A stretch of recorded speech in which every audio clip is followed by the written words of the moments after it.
Moi, c'est Billy, un passionné de tatouage qui a fini par créer BB Gear, une marque française de montres-outils. Et aujourd'hui, on va comparer deux chronographes de chez Seiko. Les deux partagent le même ADN et sont quasiment au même prix. Donc ma mission là, c'est de vous aiguiller sur laquelle vous devez partir. Pour rappel, la SSC 813 est sortie en premier. Elle était surnommée la Panda en raison de son cadran blanc avec les sous-cadrans noirs. Elle a immédiatement connu un très gros succès et en plus totalement mérité. Un an plus tard, Seiko a lancé la SSC 911 qu'on peut voir comme une version actualisée, un peu plus grande avec un look un peu plus vintage, mais on va détailler tout ça ensemble. Donc on commence par le gabarit. La SSC 813, elle affiche 39 mm de diamètre pour à peu près 13,3 mm d'épaisseur, contre 41,4 mm de diamètre et 13 mm d'épaisseur pour la 911. Et visuellement, ça se remarque, le modèle de 41 mm,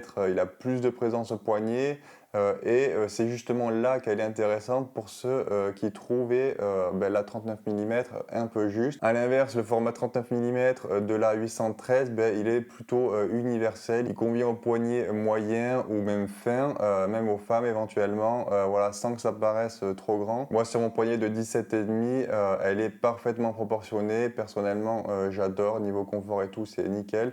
La SSC 911, elle reste très portable pour la plupart des poignets. 41 mm, c'est pas non plus excessif aujourd'hui, et sur un gros poignet, elle occupera plus d'espace, voilà, sans que ça paraisse ridicule non plus. Et à noter que la longueur corne à corne, elle reste contenue dans les 46 mm sur les deux. Côté design général, les deux modèles restent très proches visuellement. On retrouve un chronographe solaire calibre V192 avec 3 sous-cadrans et un tachymètre sur la lunette. Un verre saphir qui est légèrement bombé et une finition boîtier voilà, entre brossé et poli, et comme d'habitude de très bonne qualité chez Seiko. La 813 reprend en fait l'esthétique de la Rolex Daytona avec une lunette tachymétrique noire et assez large, cadran blanc épuré et sous-cadran noir. La 911, elle, s'inspire plutôt des chronographes des années 60 ou 70, mais avec un style un peu plus moderne, et elle essaie de se démarquer un peu de tous les chronographes qui ressemblent à la Daytona justement. En regardant de plus près, on observe plusieurs différences sur le cadran et la lisibilité.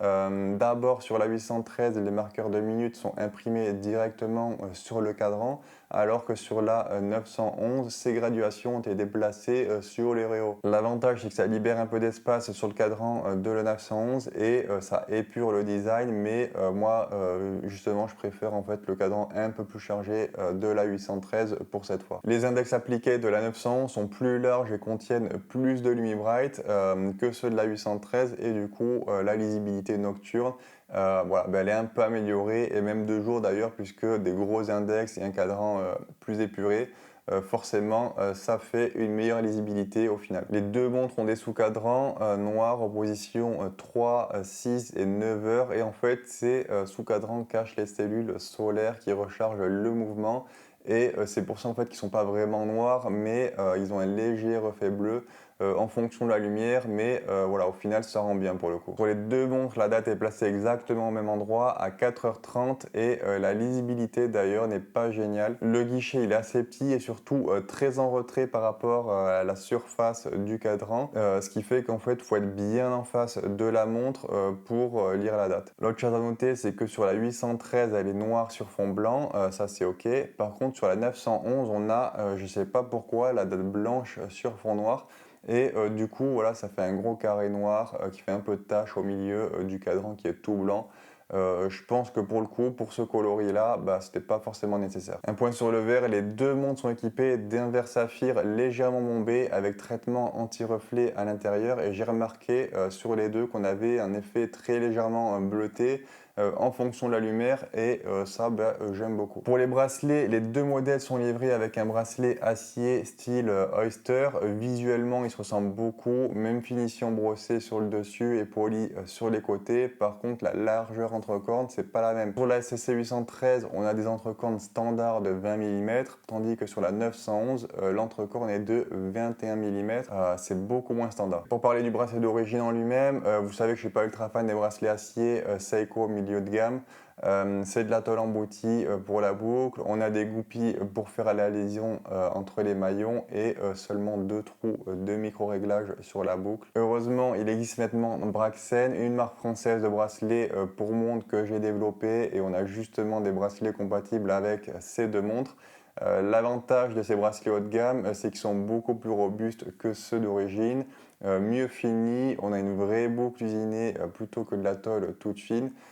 Des vis plutôt que des goupilles et 6 trous de micro-réglage. Tous les bracelets sont garantis à vie. Je vous laisse aller voir ça sur braxen.co. Pour le mouvement, les deux ont exactement le même calibre, le V192. C'est un mouvement solaire à quartz qui offre la fonction chronographe jusqu'à 60 minutes avec mesure au cinquième de seconde. Et on a un indicateur de réserve de marche, c'est plutôt cool. F, c'est full, donc plein.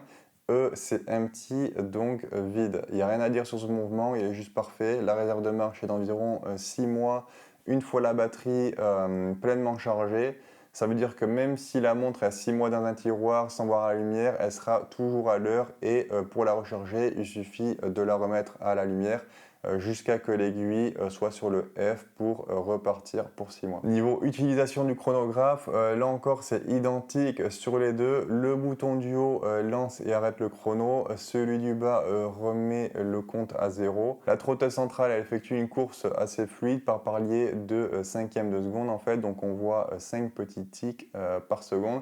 Et le compteur des minutes de chrono à 6 heures peut totaliser jusqu'à 60 minutes. Le tachymètre gravé sur la lunette permet théoriquement de mesurer une vitesse moyenne sur une distance donnée, typiquement 1 km par exemple. Je pense que certains auraient sûrement préféré un mouvement mécanique, mais sincèrement c'est tellement pratique le quartz solaire. En plus c'est beaucoup moins cher et beaucoup moins exigeant niveau entretien, donc je trouve ça vraiment cool. Alors du coup, pour choisir entre la SSC 813 et la SSC 911, franchement déjà les deux montres sont excellentes, donc peu importe votre choix, vous aurez une belle montre. Et en fait, moi je vous conseille de simplement prendre celle qui vous plaît le plus esthétiquement, et de faire attention à la taille en fonction de votre poignet et de la forme. Pour moi, la 813, elle a un design plus harmonieux et plus proche de la Daytona classique. Elle a une taille plus compacte, plus passe-partout.